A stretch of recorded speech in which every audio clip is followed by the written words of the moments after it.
নমস্কার বন্ধুরা, সবাই কেমন আছেন? আশা করি ভালো আছেন।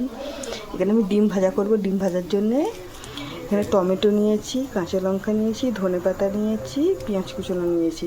দিয়ে দেখুন কীভাবে ডিম ভাজা করি। টমেটো কুচনোটা দিয়ে দিচ্ছি, পেঁয়াজ কুচনো দিচ্ছি, লঙ্কা কুচনো দিলাম, ধনেপাতাগুলো দিয়ে দিলাম। দিয়ে এবার একটু কিছু মশলা দেবো। লবণ দিচ্ছি 1 চামচ, যে যার পরিমাণ হিসাব। একটু হলুদ গুঁড়ো দিলাম,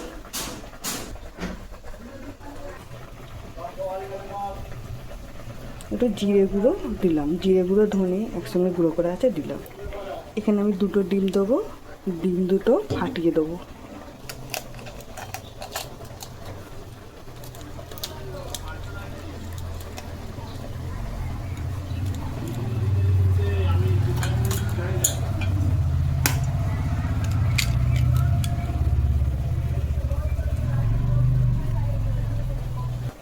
এবার হাত দিয়ে একটু মাখিয়ে নেব।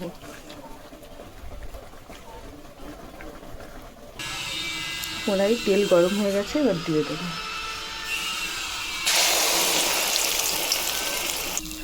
ডিমটা ভাজা হয়ে গেছে, এবার তুলে নেবো ডিমটা। বন্ধুরা, এখানে আমি গোলা রুটি আর ডিম ভাজা করেছি। এরকম এমনি রুটি দিয়েও খেতে খুব সুন্দর লাগে। আপনারা একবার বানিয়ে খেয়ে দেখবেন। আমি এখন খেয়ে বলছি আপনাদের। খুব সুন্দর খেতে লাগছে। আপনারা একবার বাড়িতে বানিয়ে খেয়ে দেখবেন। ডিম দিয়ে সবজি দিয়ে বাড়িতে বানিয়ে খেয়ে দেখবেন, খুব সুন্দর লাগে ডিম ভাজাটা খেতে।